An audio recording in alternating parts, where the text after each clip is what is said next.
परमेश्वर का वचन देखते हैं यूहन्ना 5 अध्याय उसका 5 वचन से। वह वचन कहता है वह एक मनुष्य था जो 38 वर्ष से बीमारी में पड़ा था। एक मनुष्य था जो 38 वर्ष से बीमारी में पड़ा हुआ था, अपनी उस परेशानी में, उस दशा में पड़ा हुआ था वो। और परमेश्वर का वचन कहता है यीशु ने उसे पड़ा हुआ देखकर और यह जानकर कि वह बहुत दिनों से इस दशा में पड़ा है, यीशु मसीह ने जब उसके ऊपर दृष्टि की, जब यीशु मसीह उस जगह पर आए जहाँ वो बैतसैदा का कुंड कहलाता है, वो व्यक्ति वहाँ पर वो पड़ा हुआ था। जब यीशु मसीह उसके पास आए, यीशु मसीह ने उसे उस हालात में पड़ा हुआ देखा, तो यीशु मसीह ने वचन कहता है कि वह उस दशा में पड़ा हुआ था। उसने उससे पूछा क्या तू चंगा होना चाहता है।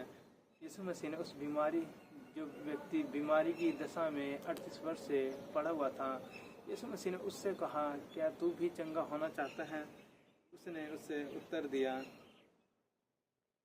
उस बीमार ने उसको उत्तर दिया, है प्रभु मेरे पास कोई मनुष्य नहीं कि जब पानी हिलाए जाए तो मुझे कुंड में उतारे, परंतु मेरे पहुँचने से दूसरा मुझसे पहले उतर जाता है।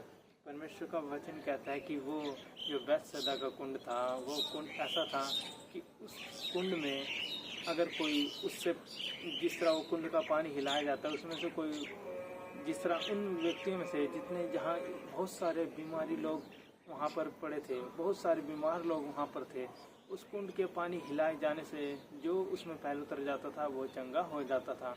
तो यीशु मसीह ने उससे कहा, वो यीशु मसीह को कहता है कि प्रभु मेरी हेल्प करने के लिए कोई नहीं है मेरे पास कि पानी हिलाया जाए तो उसमें मुझे उतार दे। तो वचन कहता है यीशु ने उससे कहा उठ अपनी खाट उठा और चल फिर। वह मनुष्य उठा और अपनी खाट उठाकर चलने फिरने लगा, क्योंकि परमेश्वर के वचनों में सामर्थ्य है।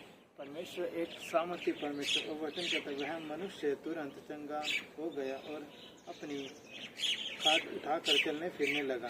वह मनुष्य तुरंत चंगा हो गया था। वह मनुष्य तुरंत खड़ा होकर अपनी खाट उठाकर और वो चलने फिरने लगा। वो परमेश्वर के वचनों के अनुसार वो चलने फिरने लगा। जिस तरह परमेश्वर ने उसको वचन दिया, एक वर्ड दिया कि उठ अपनी खाट उठा और चल फिर, वो उसी रीति से उसके जीवन में वो वचन पूरा हो गया, क्योंकि परमेश्वर ने वो वचन दिया, प्रभु यीशु ने वो वचन उसको दिया।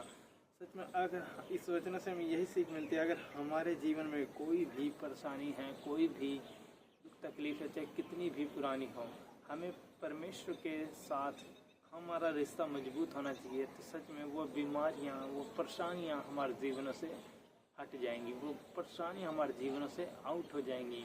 अगर हमारा रिश्ता परमेश्वर के साथ बहुतायत से बढ़िया अच्छा रिश्ता है। और वचन हमें यही सिखाता है कि हमें अपनी बीमारी में नहीं पड़े रहना चाहिए, हमें परमेश्वर में, उसके वचनों में दृढ़ रहना चाहिए। तो इस वचनों के द्वारा आप सभी को बहुतायत से आशीष मिले। आप सभी को जय मसीह।